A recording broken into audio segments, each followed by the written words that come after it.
already don't have power. To speak truth to power accepts that the power is over there. And I will tell you something, power already knows the truth. Power knows the truth of inequality, of racism, of wages having been stagnant for 35 years. I don't want to speak truth to power, I want to speak power of the truth. And I thought I was here to speak about media because that's what I do. I teach media at Purdue, so I will connect it with education to the best I can. But I think it's important for us to understand most of what the other speakers are going to be talking about, the activities and the struggles that they're involved in. It's unfortunate that you have to come to an event like this to find out about those struggles. But it should bring something to you very clear. Media do not exist. Commercial media do not exist for the public benefit. We need to get that off of our minds. And to campaign for the media to do their job misses the point that they are doing their job. Their job is to be the culture industry for capitalism. Their job is to be the culture industry and to obscure and dissuade us of our own power. Their job is to be stenographers to power. They present factoids, pieces of evidence that is irrefutable, but they present it to us in such disparate or uncontextualized ways that we can't make sense of it. The BP thing that Thomas was talking about. They didn't tell you about BP at the same time there was the explosion in the Gulf and BP here.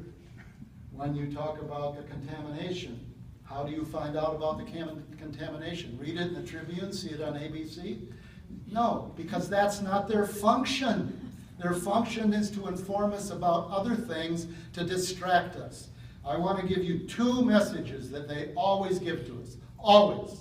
Commercial media always give these two messages. And if we accept those, it disorients our own social movements. Those messages are in CNN, MSNBC, Disney, the talk shows. You want to be a millionaire? It's in every commercial media presentation because they frame their messages so that there is no democracy and there is no citizen action.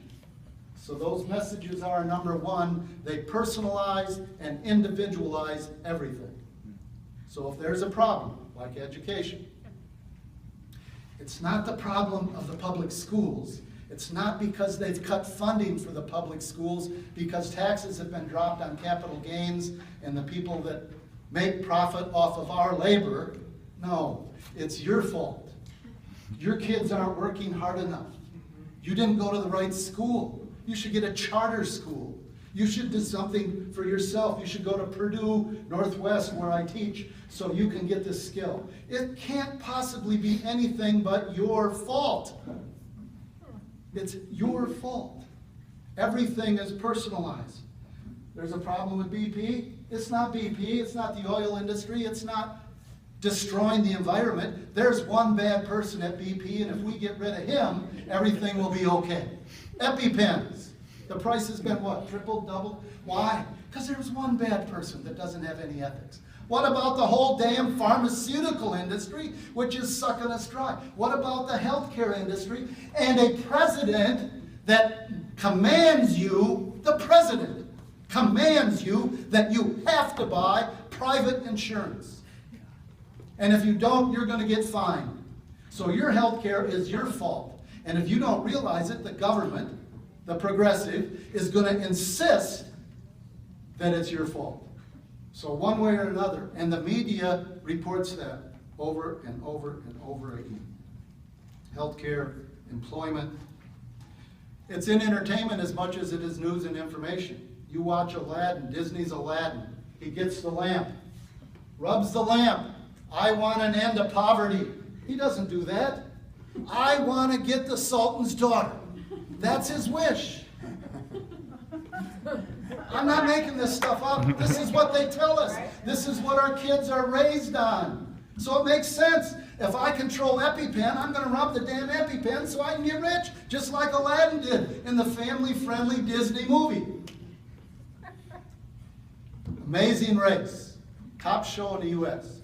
You should travel the world. You should see the world. You should learn different cultures. But on the Amazing Race, you have to run as fast as you can, ignoring everybody that's in your way because they're crazy people, so you can win.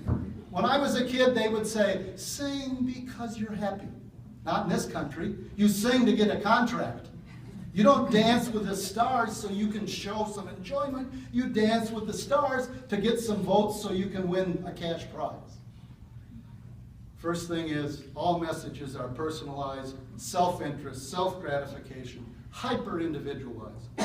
The second message, it comes everywhere, from CNN to the New York Times to Disney. That one is always defer to, always rely on, always obey authority. It does not matter anywhere. You have to obey authority. Danger is everywhere. You can't drink the water, can't breathe the air, can't swim in that thing. Watch your wallet, there might be a pickpocket. Somebody's going to climb over the wall and steal your barbecue. Terrorists are everywhere. That's what they tell us. I read the New York Times every day, every article. I watch TV every day. Every TV show, doesn't matter if it's a comedy or a cop show or a NCIS, terrorists are everywhere. Do you know more Americans were killed by toddlers last year than by terrorists? Yes. More people died because their television fell off the wall on them than died from terrorism. Yeah. That's a fact. But they tell us we have to be dangerous. We're afraid. We have to be scared. There's danger is BP down the road. Danger is Cook nuclear plant up the road. Danger is the cop on the beat. 990 people were shot to death by the police last year. 990 people were shot to death by the authorities that you're supposed to obey. Maybe if you obey, they won't shoot you. I don't know. Media coverage puts these themes in all news, all information, all entertainment. Watch any good action movie, right? Taken. It's a franchise, right? She goes on vacation in Paris. She's kidnapped. Right? Batman, you're at a football game. Criminals come up out of the ground. Right? It doesn't matter.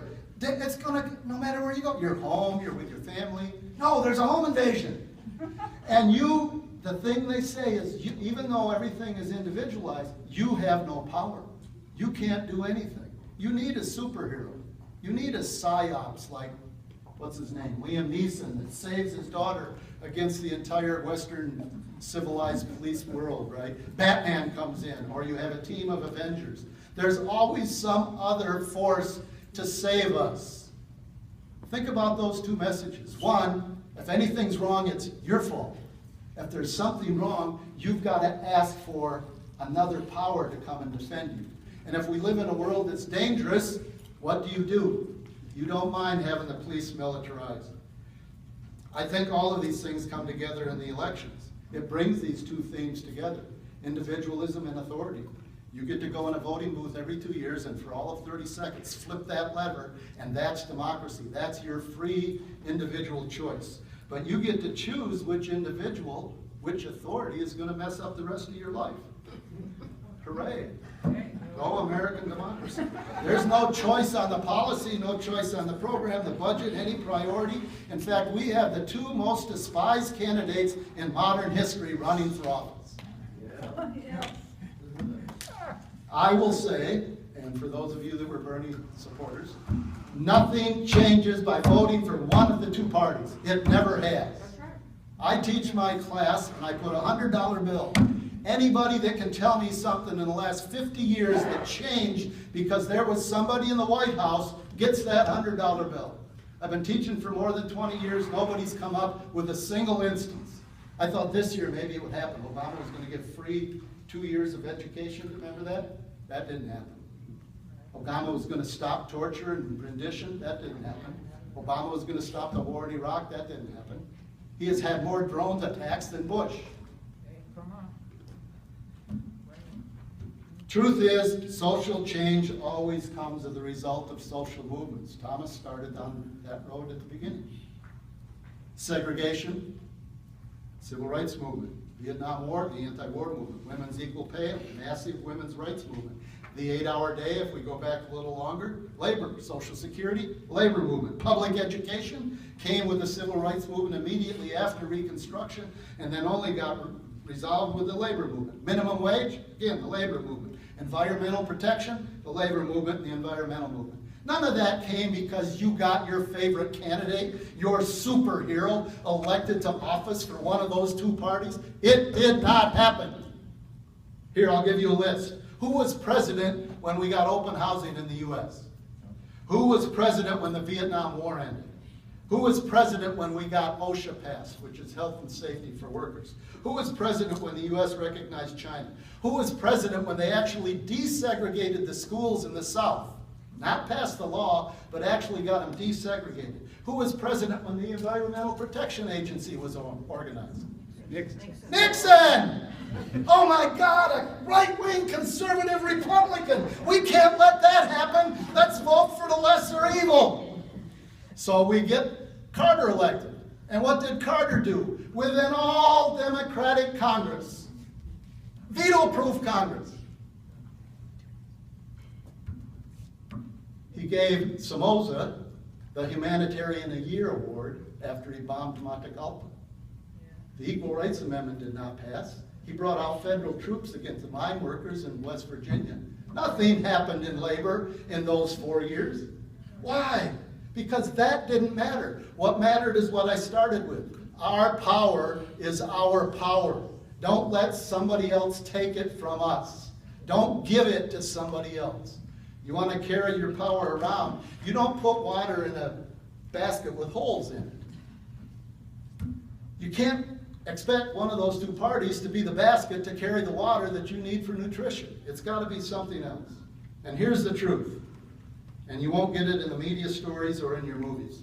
The truth is our power always is the result of independent mass action by organized citizens against the power of the electoral system.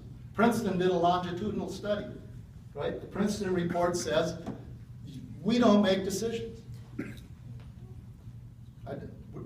Go look it up, Google it, Princeton report on democracy in America. They'll tell you that the American voters do not make decisions on what policies are. So we may not always get what we deserve. You look at the two candidates. But I don't think that that's true. I think it's probably more true that we get what we will accept. We get what we will accept. The truth is we have the power to change the world. All of the history has shown us that. To expand democracy, build equality, build social justice.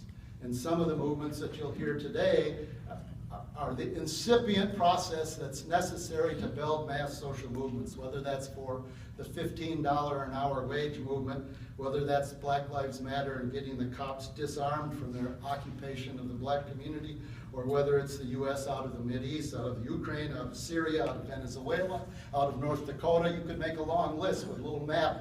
Teach your kids geography by showing them where the U.S. is occupying, right? That would be your patriotic duty. Look, salute the flag wherever the U.S. is. You'll get to talk about every country on the face of the earth. I think that we can do it. I would just say don't rely upon the media to give you the full and accurate information, and understand that they are part of the same social system that wants to discourage our power, which is by organizing together, organizing collectively. And it does come back to education. I would say actually the public pedagogy of the media is probably more powerful than any education that takes place in any classroom, because it's on all day, every day, and on the weekends, and on our social media. We have the power to change that.